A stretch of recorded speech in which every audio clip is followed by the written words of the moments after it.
Halo Rebahaners, dimanapun kalian berada, bagaimana kabarnya? Kembali lagi bersama saya John, still in the house. Sebuah film berjudul Day of Reckoning tahun 2025 akan menceritakan tentang seorang polisi jujur dan baik hati yang dihadapkan dengan dua pilihan antara harus melepaskan seorang buronan paling dicari atau menangkapnya untuk diadili. Loh, kenapa bingung Bang John? Padahal tangkap saja langsung, kan sudah jelas bersalah. Ya sudah, daripada penasaran, langsung saja pasang handsfree, simetriskan proses rebahan, kencangkan celana dalam. Selamat menonton dan cekicrot.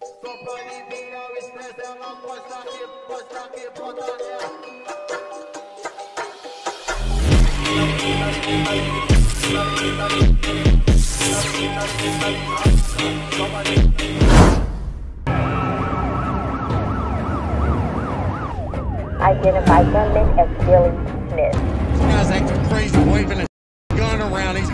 Cerita diawali dengan memperlihatkan sebuah konflik keluarga saat seorang suami sedang menyandra sang istri gara-gara ketahuan berselingkuh, di mana hal tersebut diketahui oleh seorang sheriff yang mendapat laporan dari salah satu deputinya, sehingga dengan cepat ia bergegas menghampiri si suami untuk membujuknya agar tidak bertindak macam-macam, tetapi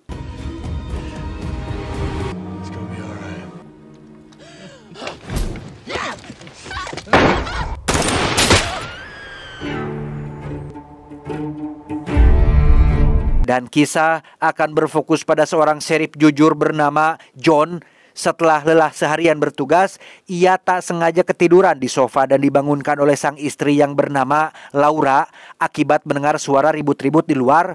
Setelah diperiksa, rupanya suara itu berasal dari para remaja Badung yang baru saja melakukan tindakan tidak terpuji dengan mengotori kaca rumah serta mobil dinas milik John yang entah karena alasan apa.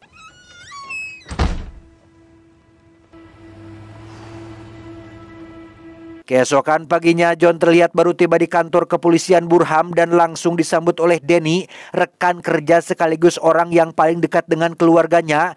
Bahkan terkait kejadian semalam, Danny sudah tahu setelah Laura melaporkannya tadi subuh, sehingga John diminta untuk tidak terlalu khawatir lagi.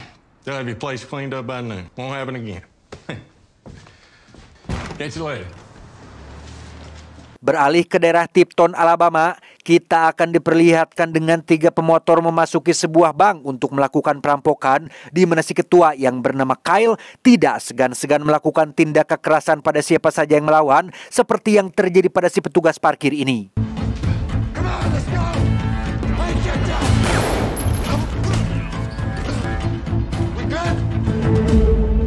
Dia bernama Hayden, seorang kapten kepolisian Amerika yang sudah lama mengincar Kyle. Dikira hanya perampok biasa, mereka rupanya para penjahat kejam dan sudah 7 tahun menjadi buron. Bahkan saat ini, Hayden bersama anak buahnya sedang menyandera seorang wanita yang diduga simpanan Kyle di sebuah kos-kosan dan akan menjadikannya sebagai umpan.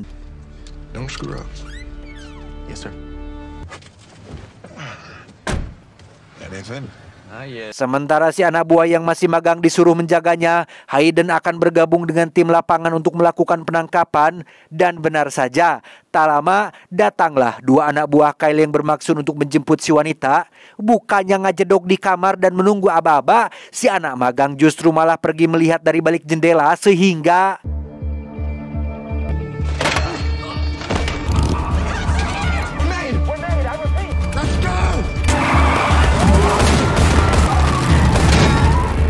alhasil, Kyle kembali lolos, tapi tidak bagi 2 rekannya yang berhasil ditembak jatuh oleh pihak kepolisian. Dari pernyataan si rambut mohawk, Kyle memiliki sebidang tanah pertanian di wilayah Burnham, tempat biasa mereka bersembunyi.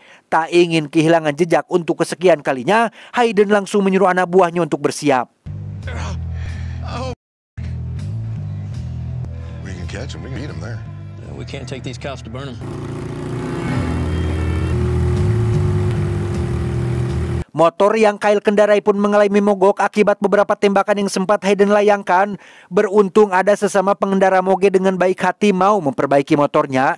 Namun setelah melihat Kyle menunjukkan sepucuk pistol di pinggangnya, kedua pasangan ini tidak bisa berbuat apa-apa saat Kyle membawa kabur motor mereka berdua.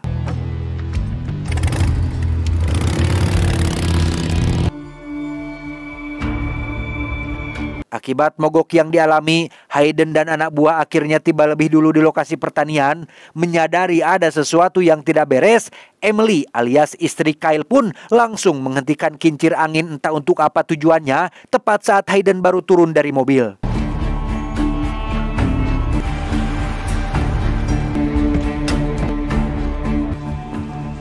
Somewhere? Faktanya, Emily juga pernah ikut terlibat dalam aksi perampokan beberapa tahun silam bersama Kyle. Bahkan dirinya dijadikan tersangka utama atas kematian salah satu petugas saat sedang melakukan penangkapan, sehingga Hayden menyuruh anak buahnya bernama Ratlin, ini cucungiknya, untuk mengamankan Emily di dalam rumah. I'll double it for you to walk away. That in your lives. No one's going anywhere. Nash, Mangrum, ditch your car behind the house, then sweep the house. Setelah memastikan Emily tidak bisa kabur, Hayden pergi ke kantor polisi terdekat dan langsung disambut oleh John. Hayden memberitahu jika saat ini kepolisian Amerika akan melakukan penangkapan terhadap buronan paling berbahaya alias Kyle yang berdomisili di wilayah Burnham. Tak hanya itu saja, ia juga meminta bantuan tambahan untuk membantu penyergapan karena Hayden merasa jika personil yang dibawanya tidak akan cukup untuk menangkap seorang Kyle yang notabene adalah penjahat kelas kakap. How about just you? Huh? You wanna give me a hand? Look a lot better if local law enforcement were involved. Dengan fakta bahwa wilayahnya menjadi tempat tinggal buronan paling dicari, John akhirnya setuju untuk membantu Hayden melakukan penangkapan. Namun karena semua petugas saat ini sedang berada di lapangan, Hayden terpaksa hanya akan mendapat satu personil tambahan saja. Bring that too while you're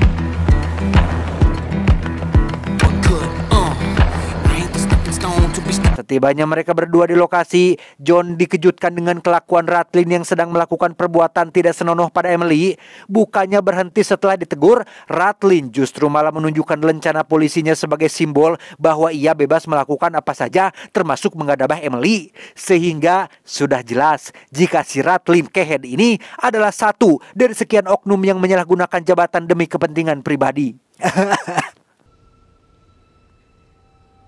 be making trouble with me. The system's a real f***ing cockblock. You just find them. Yeah, Nash. Beres dengan perdebatan barusan, Hayden menyuruh Ratlin dan satu anak buah menggeledah seluruh isi ruangan kalau Kyle menyimpan stok senjata di rumah ini. Sementara untuk John dan Mangrum si Jamross, mereka diminta untuk menjaga Emily di ruang tamu sambil menyiapkan senjata untuk menyambut kedatangan si Kyle. Not sure which side of the law this will come down on. There's no time to take you in. Tak lama, satu anak buah bernama Nas menemukan senjata tanpa peluru dari ruangan belakang. Dengan fakta bahwa mereka tinggal di satu desa yang sama, Emily cukup familiar dengan sosok John, bahkan berteman baik dengan Laura istrinya. Sehingga ketika tenggorokannya merasa kelang, John dengan baik hati mengambilkan minuman dingin dari dalam kulkas.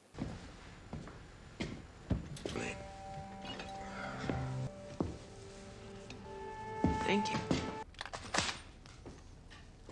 Karena kebelet kiih, Hayden meminta John untuk gantian berjaga di luar.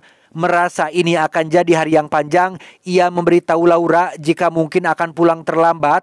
Tak lama, mereka dikejutkan dengan John yang memberitahu jika Kyle sudah datang. Namun yang aneh adalah, ia hanya berhenti sebentar dan langsung pergi dari sana. Sehingga Hayden curiga jika Emily sudah memberitahu Kyle sinyal tentang kedatangan mereka ke pertanian ini.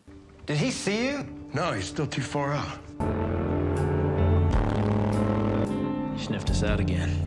He's gonna go get more men. Dengan cepat, Hayden keluar untuk memastikan kecurigaannya dan benar saja. Setelah mengelilingi seluruh halaman rumah, Hayden menemukan kincir angin yang ada di depan tidak berputar. Padahal jelas-jelas cuaca di sana sedang gede angin, sehingga ia menyimpulkan jika kincir itu adalah kode yang Emily gunakan untuk suaminya. That's very clever. That's very clever. She stopped the windmill to warn him. Marshall, just call in more men. Tak lama, John menyusul keluar untuk memastikan semuanya baik-baik saja. Ia baru ingat dengan Hayden yang belum menunjukkan surat perintah penangkapan atas nama Kyle dan Emily, di mana Hayden menjelaskan jika ia tidak sempat membawanya akibat buru-buru melakukan pengejaran. Mendengar semua pernyataan Hayden yang bertolak belakang dengan kode etik kepolisian, John pun memutuskan untuk membawa Emily ke kantor kepolisian Burnham agar langsung diadili secara hukum. Get out of my way. Where's the key? Where you want that? I'm done with this. Taking her to the station. Dan ya, saat mengambil kunci borgol itulah John keburu ditodong pistol oleh Mangrum Danas. John menjelaskan jika Emily justru akan lebih aman andai kata dibawa ke kantor polisi. Namun mereka sama sekali tidak peduli dengan nyawa si Emily ini karena tujuan utama Hayden adalah sosok Kyle yang leer seperti belut.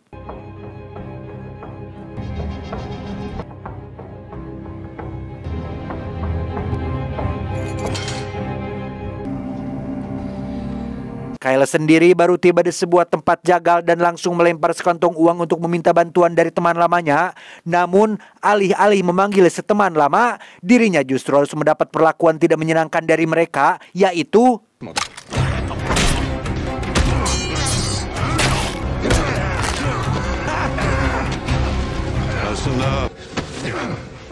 perkelahian seketika berhenti saat si teman yang bernama Big Buck keluar dan menyuruh mereka semua mundur. Setelah dijelaskan maksud kedatangannya, Buck langsung menolak karena dulu sang adik tewas gara-gara ikut merampok bersama Kyle, sehingga itu jugalah alasan anak buah Buck menghajarnya barusan.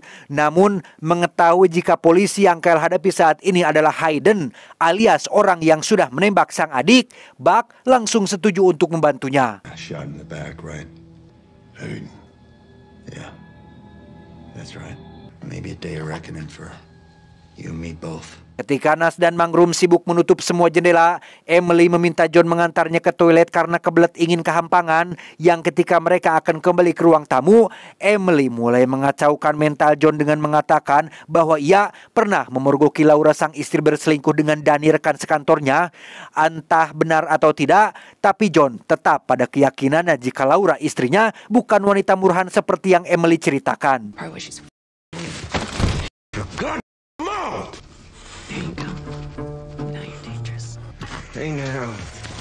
Beruntung Nas keburu datang dan membawa Emily ke ruang tamu untuk diinterogasi. Namun saat sesi tanya jawab masih sedang berlangsung, Ratlin yang sejak awal gerengseng pun justru malah membanting-banting piring tidak jelas sehingga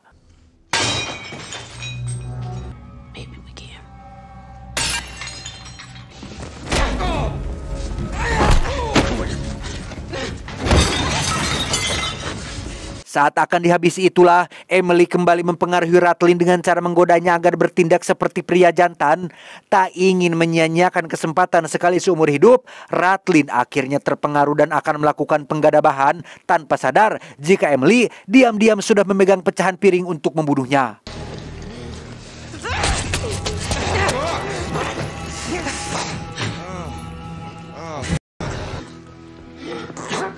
Dan ya, Ratlin pun tumbang setelah Emily melayangkan beberapa tikaman tepat di bagian leher. Layaknya seorang psikopat berdarah dingin, Emily tidak menunjukkan rasa penyesalan sedikit pun. Bahkan saat Hayden melakukan intimidasi, si Emily justru tersenyum senang dan seolah puas sudah melakukannya.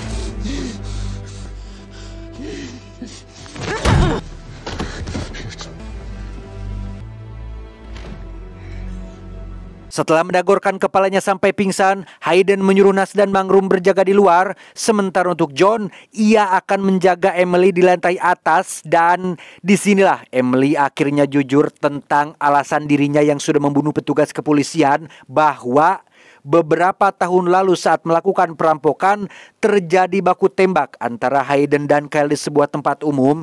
Melihat Hayden menggila tanpa peduli terhadap keselamatan warga sipil membuat Emily nekat menembak salah satu petugas demi menghentikan aksi brutalnya.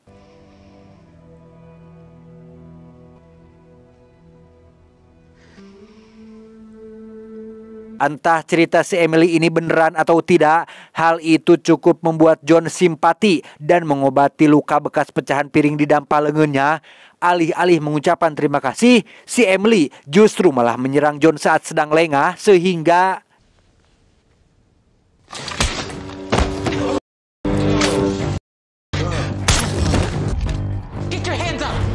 ya, Emily berhasil merebut pistol milik John dan langsung menyandra Hayden.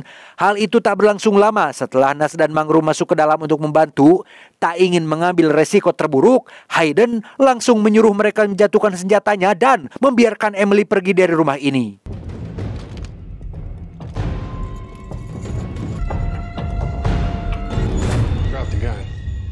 Beruntung Danny datang tepat waktu sehingga Emily bisa kembali diamankan. Karena John dianggap tidak becus dalam mengawasi, Hayden menyuruh Mangrum untuk memborgol Emily di kamar atas. Setelah keadaan kembali kondusif, John yang penasaran mulai menanyakan dari mana Danny bisa tahu lokasinya saat ini. Danny menjawab jika ia sudah menelpon John berkali-kali namun tidak diangkat, sehingga ia berinisiatif menghubungi Laura untuk mengetahui keberadaannya. Good thing I did, huh? Why? Trying to find you. I just saved your ass. I'm not going anywhere. Disinilah John kembali teringat dengan perkataan Emily tentang Laura yang berselingkuh. Tapi untuk saat ini, ia memilih mengesampingkan urusan pribadi dan tetap fokus dalam misi. Sempat disuruh kembali ke kantor karena khawatir dengan keselamatannya. Danny yang merasa asa aing pangjagona pun mengabaikan perintah John yang notabene adalah atasannya sendiri dan akan tetap berada di sini sesuai perintah dari Hayden.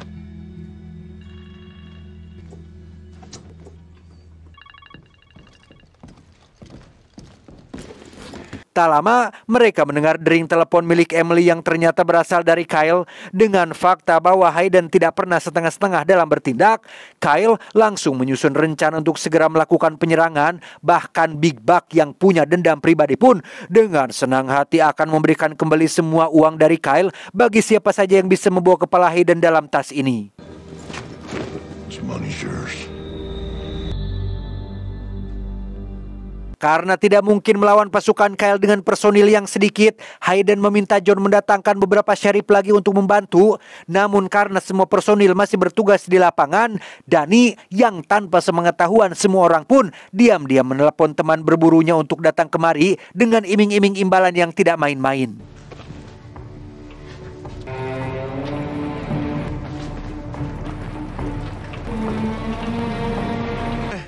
Appreciate it.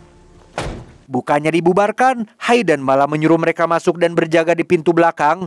Tak ingin membagi hasil dengan orang asing, Mangrum dan Nas komplain atas tindakan Hayden yang asal-asalan dalam merekrut personil. Karena faktanya, mereka berdua bukanlah polisi yang seperti dibayangkan, melainkan dua pembunuh bayaran yang sengaja Hayden sewa untuk menghabisi si Kyle. So let's just take the win and get ready for Rusk.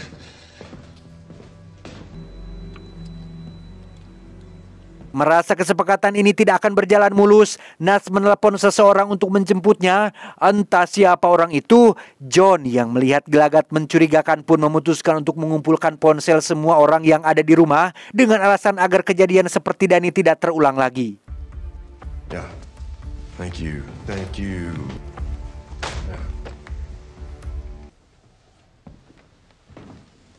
Saat sedang memeriksa semua ponsel itulah ia akhirnya percaya dengan ucapan Emily yang menyebut Laura telah berselingkuh. Hal itu terbukti dari isi chat dan ratusan panggilan masuk antara istrinya dan Danny. Sehingga dengan penuh amarah, John langsung menghajarnya saat itu juga.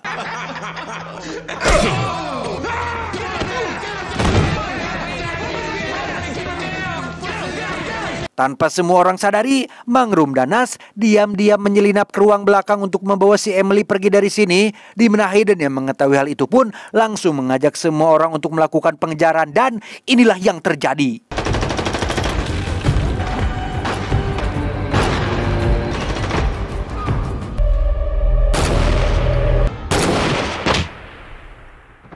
Akibat baku tembak barusan, Mangrum dan Nas langsung tewas setelah John menembak babatoknya, disusul dengan satu teman Danny yang juga ikut tumbang akibat kehabisan darah. Tak ingin jatuh lebih banyak korban, salah satu pemburu meminta Hayden untuk membiarkan mereka pulang. Namun karena semua orang sudah ikut terlibat, mereka hanya boleh pergi setelah berhasil menghabisi si Kyle. If you can breathe, you can shoot.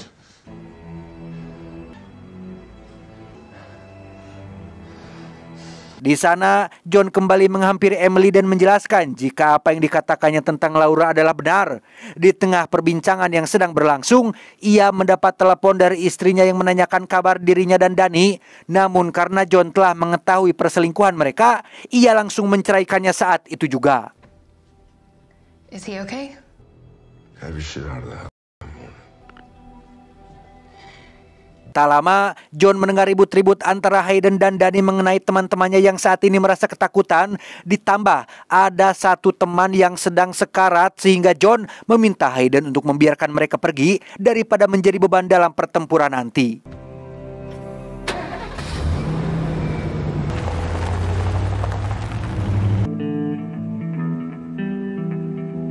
Singkat cerita, tibalah Kyle di depan rumah dan langsung dikejutkan dengan beberapa mayat pasca baku tembak tadi siang. Sebelum melancarkan aksinya, Kyle menyuruh mereka untuk menembak habis semua orang yang ada di dalam dan mengeluarkan Emily hidup-hidup dari dalam sana.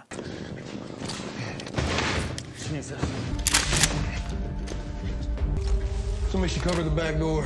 I got it. Sementara Hayden mengamankan pintu depan, Danny pergi ke belakang sebagai antisipasi jika pasukan Kyle masuk lewat sana. Namun alih-alih berjaga, Danny yang pada dasarnya seorang pengecut pun malah memanfaatkan kelengahan mereka untuk kabur. Di mana hal itu langsung diketahui oleh Amy yang langsung melaporkannya kepada si John. I don't know how she got up in there. But you all listen up. You should do the same. There's no sense in dying for Hayden's cause. Dengan fakta bahwa Kyle adalah akamsi atau anak kampung sini, ia tahu betul jika John ada di dalam sana untuk membantu Hayden. Sehingga sebagai tetangga yang baik, Kyle memberikan kesempatan untuk John segera meninggalkan rumah, biarkan Kyle menyelesaikan urusannya dengan Hayden. Namun karena kejahatan sedang terjadi di wilayahnya, John berkewajiban untuk menghentikannya. Come on, boys. Let him have it.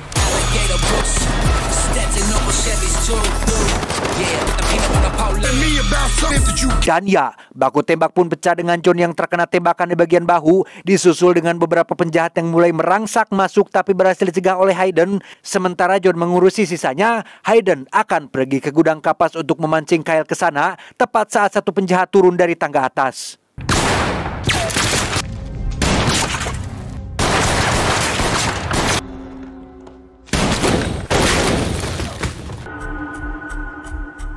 I'm going after Hayden. Beres menghabisi mereka semua, kini John harus dibuat terpojok saat satu penjahat berhasil menyelinap masuk. Melihat luka di bahunya semakin parah, Emily berniat menolong dan meminta John untuk segera melepaskan borgolnya. Sehingga John yang sudah tak punya pilihan lain pun langsung membuka borgol itu dan...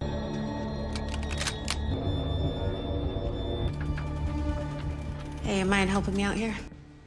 You.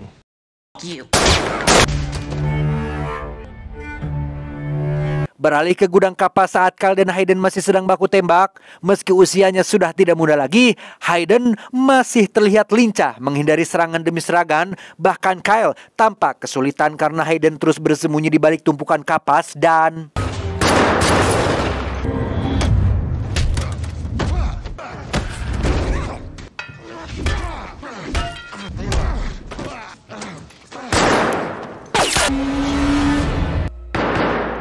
Setelah Hayden mati, Kyle langsung membawa semua uang hasil jarahan yang dikubur di halaman depan rumah. Tak lama, ia dihampiri oleh Emily yang tampak marah gara-gara Kyle lebih mementingkan uang itu daripada Emily yang merupakan istrinya sendiri. Tipton was an easy score. That's You why. said we were done. Di tengah pertengkaran yang sedang terjadi, muncullah John sambil menundukkan senjata dan meminta mereka berdua untuk menyerahkan diri. Meski Kyle sudah membujuknya untuk berdamai, John tetap pada pendiriannya dengan akan menegakkan keadilan dan tiba-tiba... Just keep your hands where I can see them.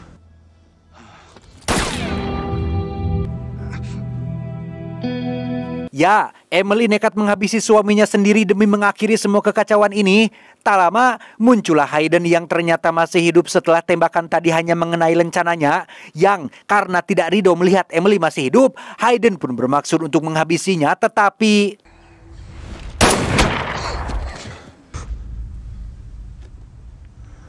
Setelah semuanya selesai, John pun membiarkan Emily pergi meninggalkan kota ini. Selang beberapa jam meninggalkan lahan pertanian, kita akan diperlihatkan dengan satu anak buah Big Buck yang berhasil selamat dan menyerahkan kepala Hayden untuk menagih kesepakatan sebelumnya.